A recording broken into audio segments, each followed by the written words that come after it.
Normally the affirmative would give their opening statement first. So Justin W., do you want to go first? Yeah. Okay. And then I've got 3 minutes on the clock for your opening statement. Just tell me when you want me to start and we can start. Okay, 1 second. Okay. Go ahead. All right, I'm ready. Go ahead. Okay, I'm just going to read. Opening statement. So, revelation is not just the communication of divine truth. It's a personal, transformative experience that compels us to rethink. Hold on, sorry. To rethink what we know and value. Tonight, I will argue that the experience of being drawn to Jesus Christ is not only evidence of divine revelation, but also a valid form of knowledge. This is because the effect of being drawn to Jesus produces actions that are both counter to our natural inclinations and uniquely tied to him, leaving no room to claim it is anything but him. Faith in Jesus because it's not just plausible, but the most rational response to this revelation. Let me start with this. Human nature is self-preserving. It seeks comfort, safety, and control. Yet when someone is truly drawn to Jesus, they often find themselves abandoning these instincts to pursue actions they would never have considered naturally. This isn't about vague spirituality. Hold on.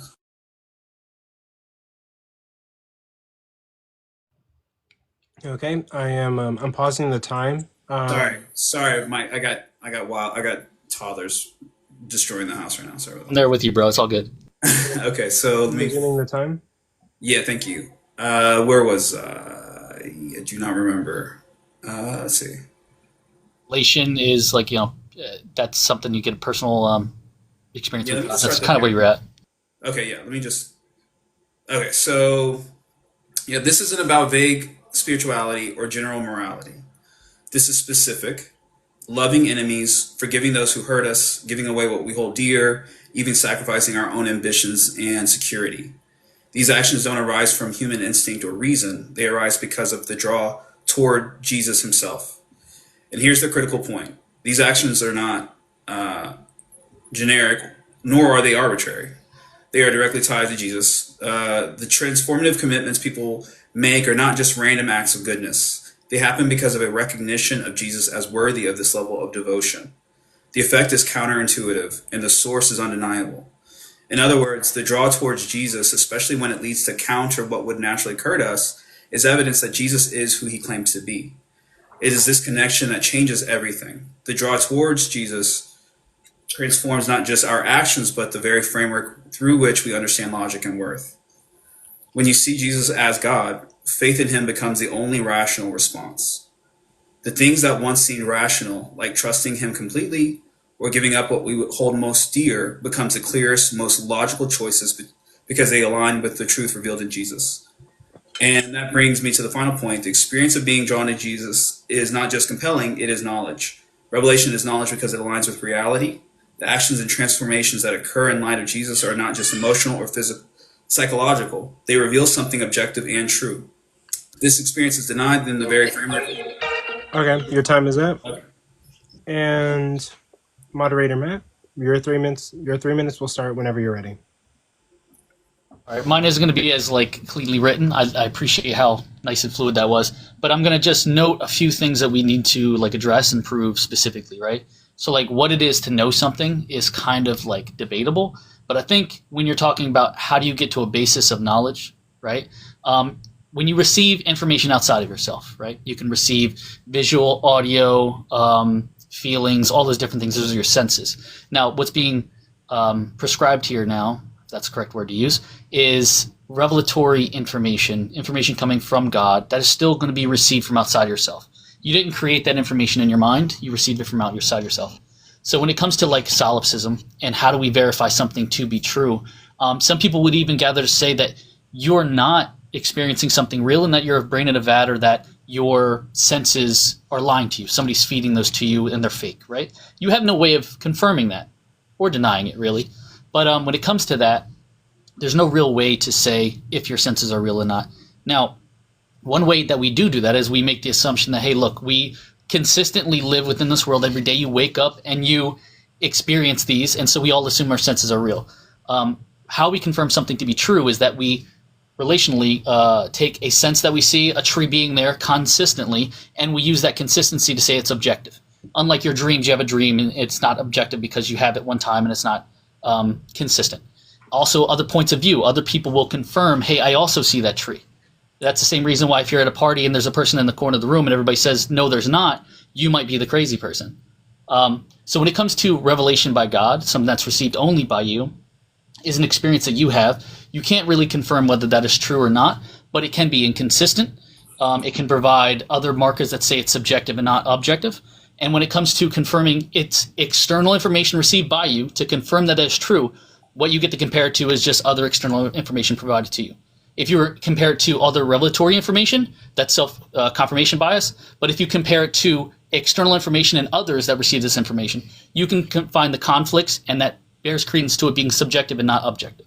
So when it comes to knowing the truth of God, especially if it's something, an entity that exists outside of time and space that has nothing bearing within cause and effect, well, we know with science, when we observe things consistently to confirm whether or not they're true, if they have a function to make them work, there would be no way to build God into that function. There's no way to find that. So to know God, that would be impossible, and to even know that your senses are real, the base assumption is just that they are correct, and then you compare it to all your other senses. So when it comes to God, it's so inconsistent, it would lean towards not being real. I don't know if that was 3 minutes. No, you're good. And you concluded with 17 seconds on the clock. So with that, we're going to start our first cross-examination. Justin W., you're the affirmative, and so you're going to start the cross-examination. You're going to get 5 minutes, so whenever you're ready. Okay. So, how do you? So this is the time I can ask him questions. He answers. Is that correct? Yeah, you can ask him questions. You're in control, or you can talk for the entire 5 minutes and ask no questions. Okay. So what I understood you to say is that the way that any non-revelatory knowledge is obtained is through consistency.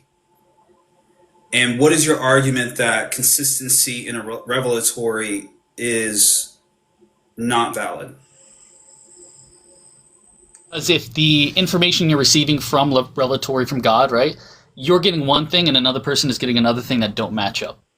That's why there's so many different sects of different types of Christianity. Everyone's getting revelatory information that doesn't exactly line up. However, everybody can agree that there is a White House in America. Okay. So you don't think that... So do you believe that there's a way to come to knowledge that is grounded in other people's consciousness? Is that what you're...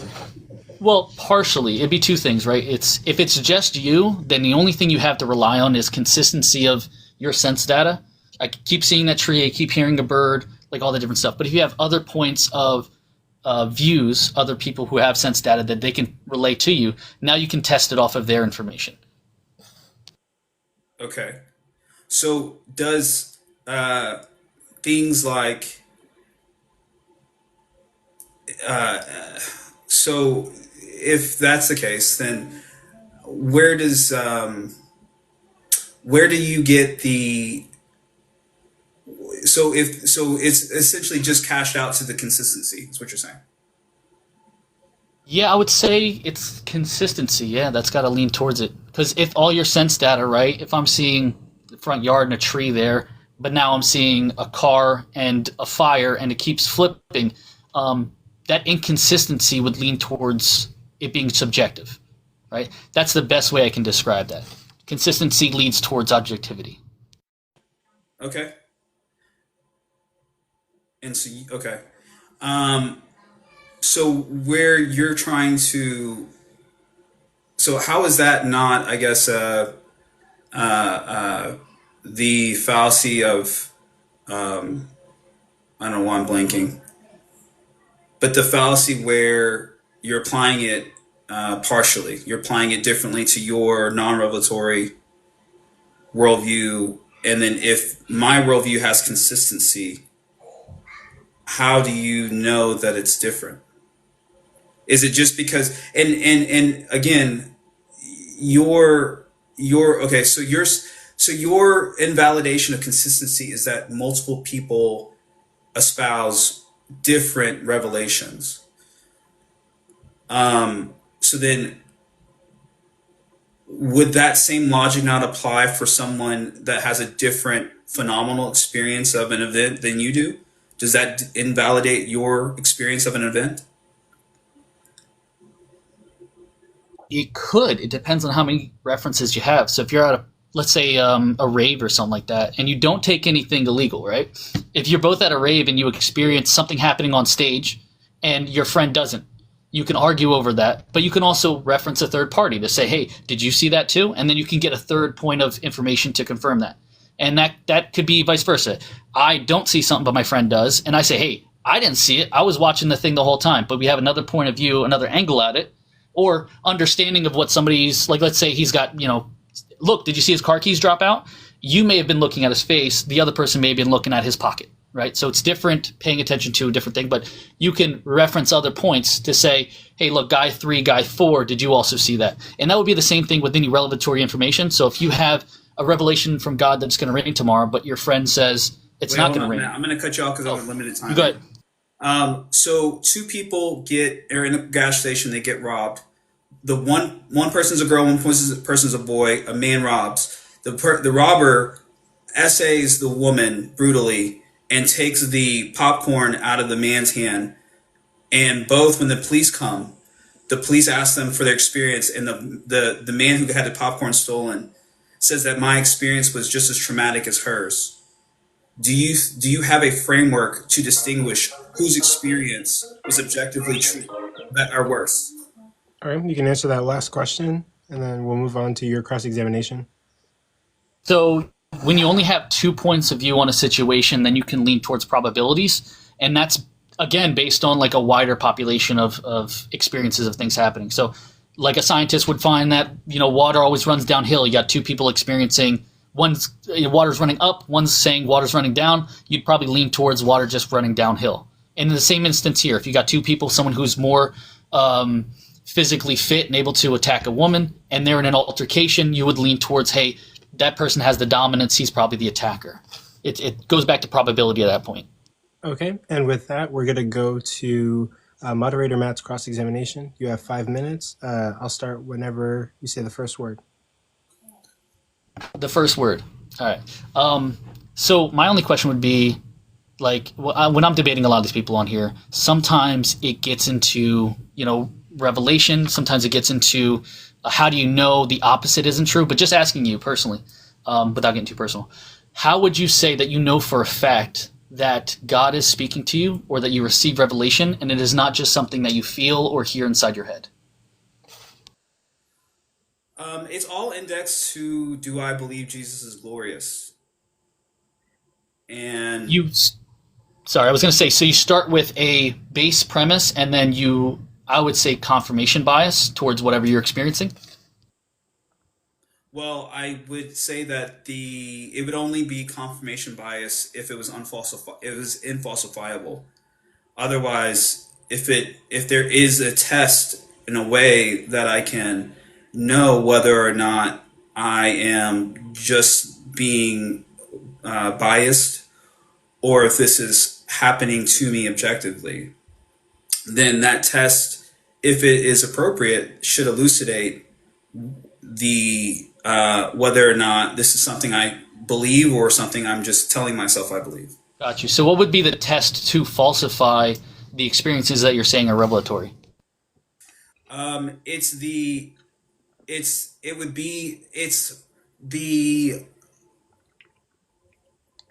act of the intuition of the values for which only makes sense in light of what you're seeing, right? So if everything about it's like the act of saying no to $1 million, right?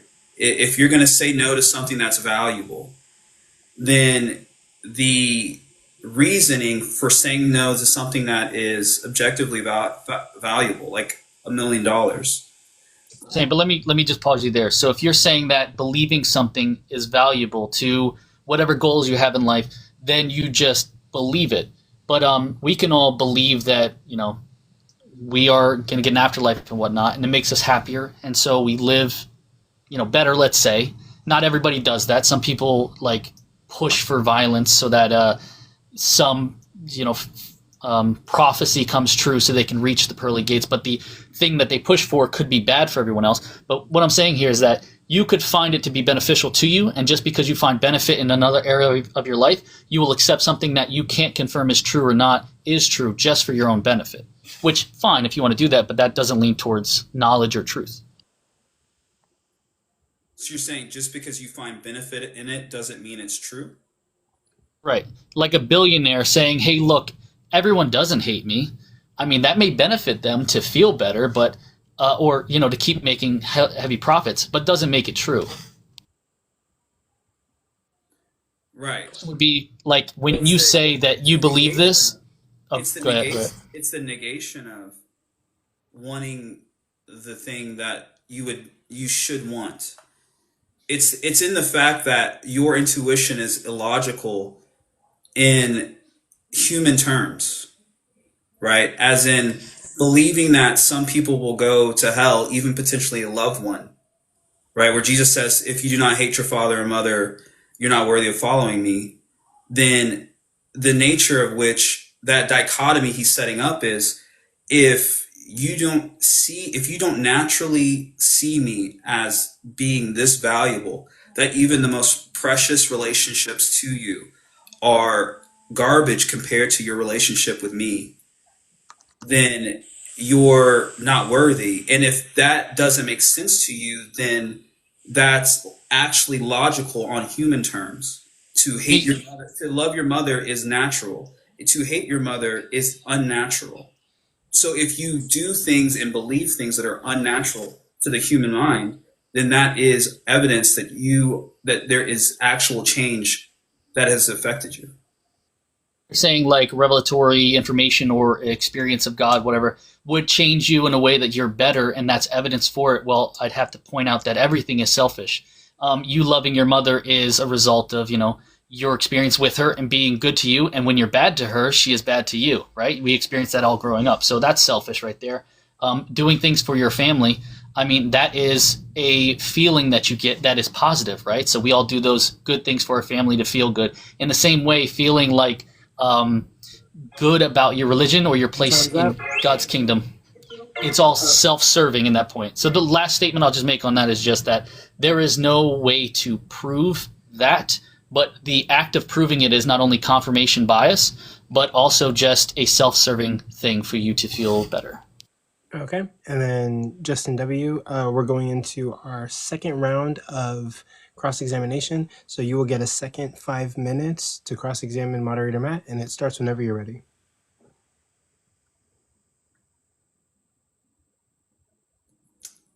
Okay, go start. So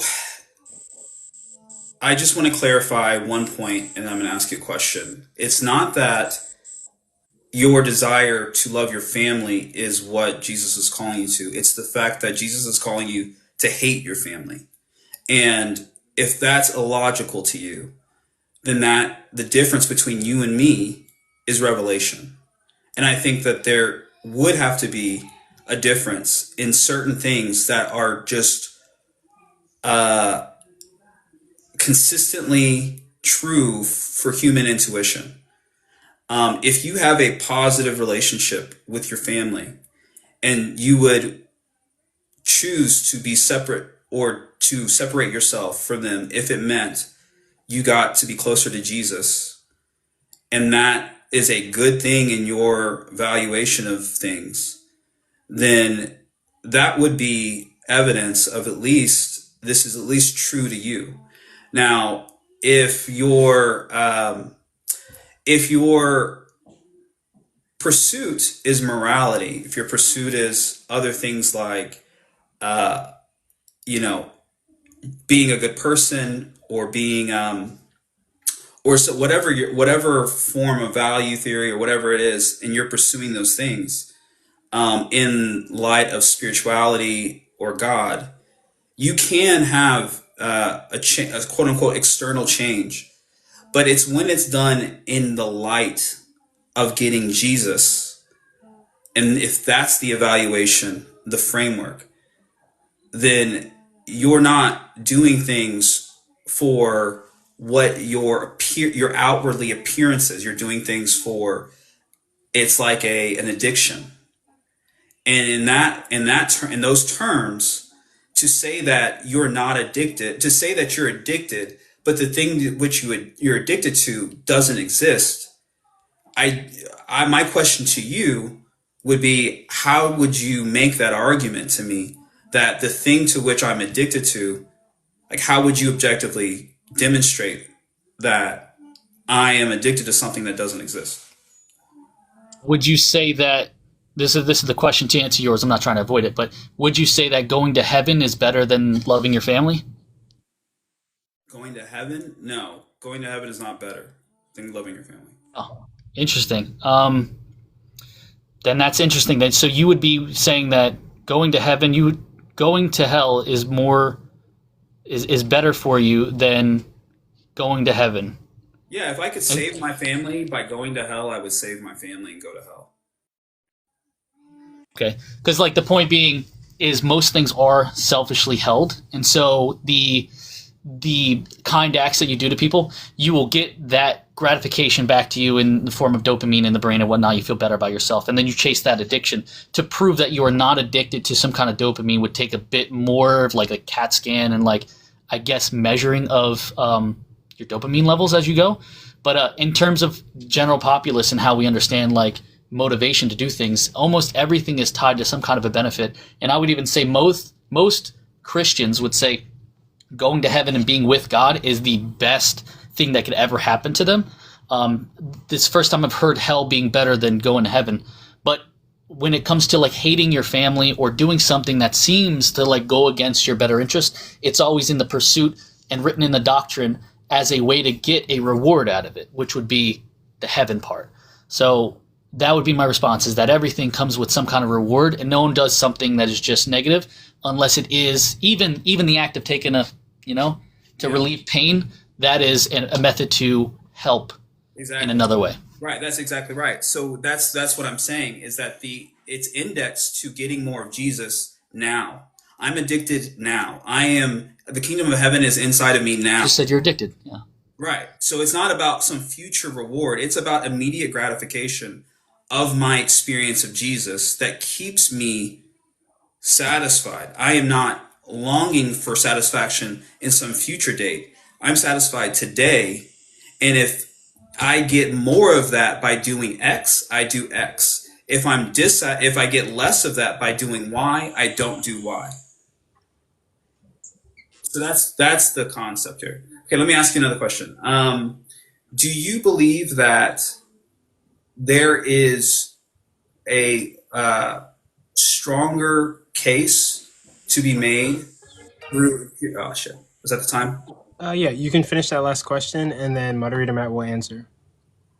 Do you believe that you have a stronger case through some type of either empiricism or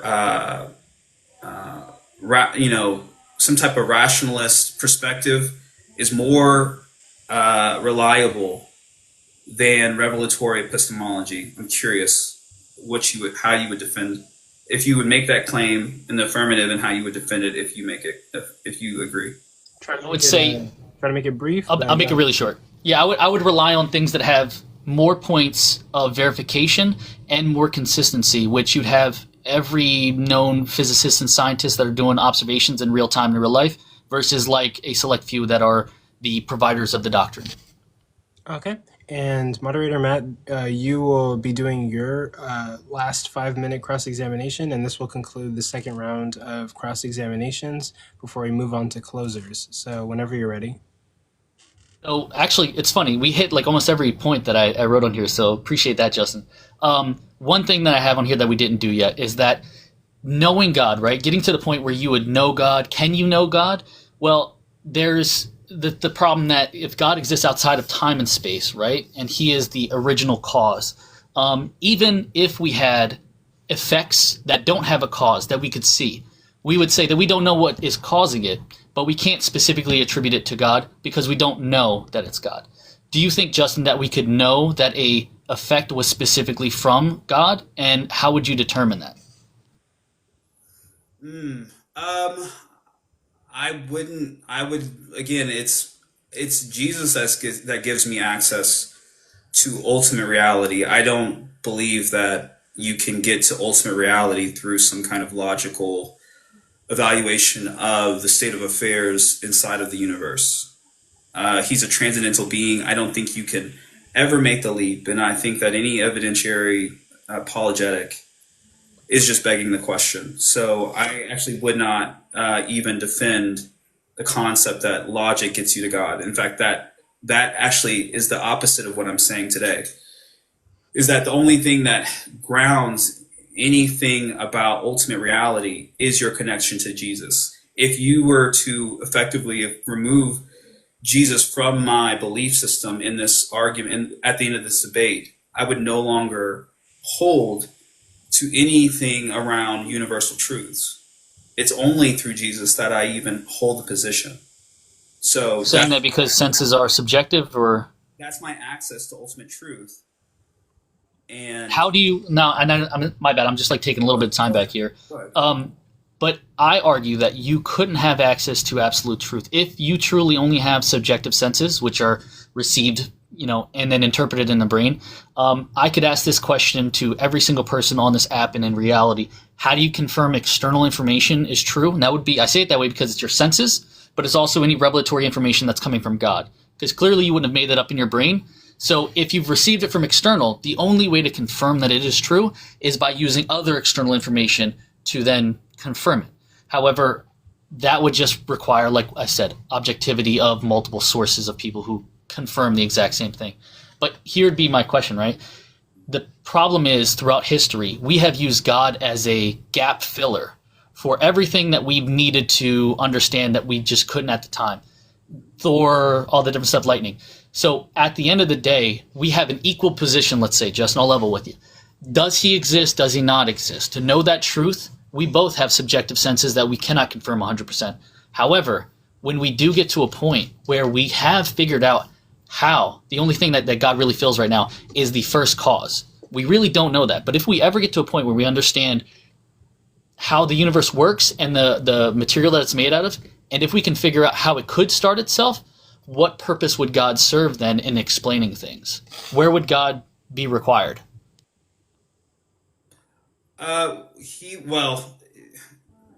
The requirement is just from a metaphysical perspective. I don't see, at least currently, any science studies that speak to a metaphysical concept of the universe, right? I don't even think science is set up to answer those questions. So I would have to just ask you how, in which way does science speak to the metaphysical background to the universe, for which the universe necessarily has a metaphysical background. If we are conscious, then either the creation created God in the fact that we have the ability to consider what is impossible, or God created us and created everything. But there is metaphysical content because we to deny metaphysics. Do metaphysics exist? Metaphysical things? Well, yes. We literally, this whole conversation is discussing metaphysics. Is a unicorn metaphysical? Depends on how you want to talk about a unicorn. So then it would then depending on how we want to talk about a unicorn could be real?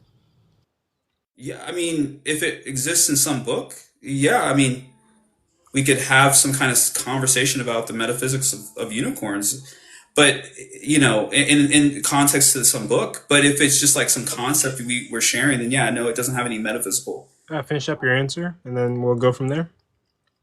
I think that was the answer. I'll just wrap up by saying this then. I do not believe metaphysical things exist. Math, language, these are all metaphysical things. They don't exist. What actually exists is the words coming out of my mouth, which are the sounds, and then your brain is interpreting them. But these things don't exist. They are concepts that we do hold in our minds, though. Like a unicorn is a concept that doesn't physically exist. It also, we have no evidence that it exists anywhere else outside of time and space. I'd hold to the same thing, just like you said, it's written in a book.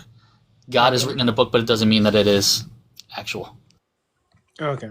And then we'll go on to our 2-minute conclusions from both of you guys. The affirmative will go first. So, Justin, whenever you're ready, you can give your conclusion. Yeah, so in context to a transcendental being, I think that, and I don't even know if this is appropriate because I didn't bring it up earlier, but I do believe that Immanuel Kant did a good job of demonstrating why our ability to speak about a transcendental being is difficult and, in fact, impossible through any kind of evidentiary means, because the only thing that we have to reference as humans is our background knowledge, and the category of God is in a whole different context. So to apply empiricism to any kind of accounting of God's existence is just, it's a category error. So therefore, the only way to evaluate if God exists is to presuppose and evaluate the proposition. And if you presuppose it and evaluate it, and you find the nature of that experience to not be convincing, then you have every reason not to believe God exists.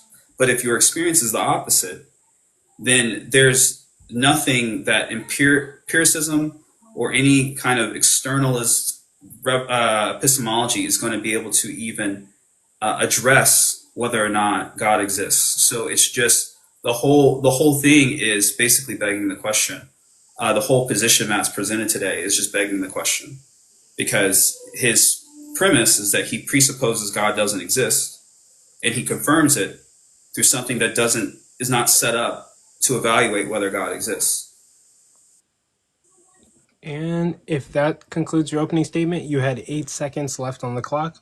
So now, Moderator Matt, I can start the time for you whenever you're ready.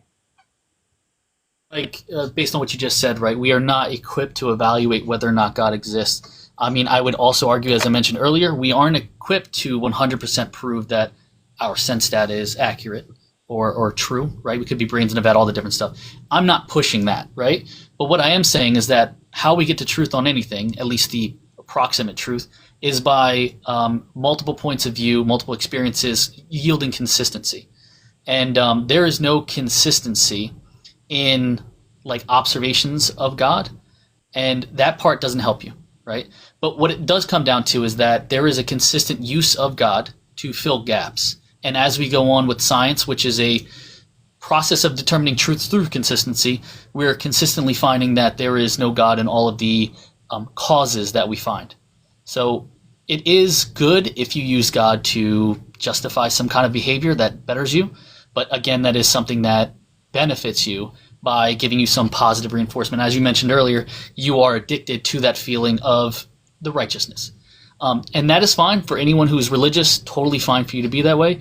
But in terms of knowing God, which was the terms of this whole debate here, as you mentioned, there's really no faculty, no ability to know God. And the only way we do know things, at least to the best of our ability, is through observation and consistency, which has yielded negative results for religion. And you do have 34 seconds on the clock. I'm going to stop. You're good, you're good.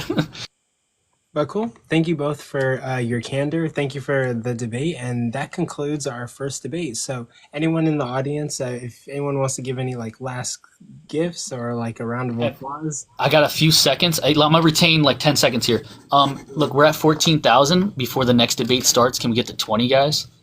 20,000 likes. We can do it. Yeah, I want to say, Matt, Justin, you guys did amazing. Like this is what we like to see right here. You know, we're able to exchange ideas, and come to some type of mutual ground. So I want to say I appreciate both of you guys for attending today and sharing your thoughts. Appreciate it. Cool. Awesome, man. Thanks, guys. You guys have been great. All right, we'll drop.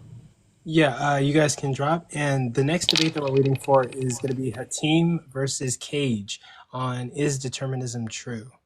So we're just waiting for Hatim.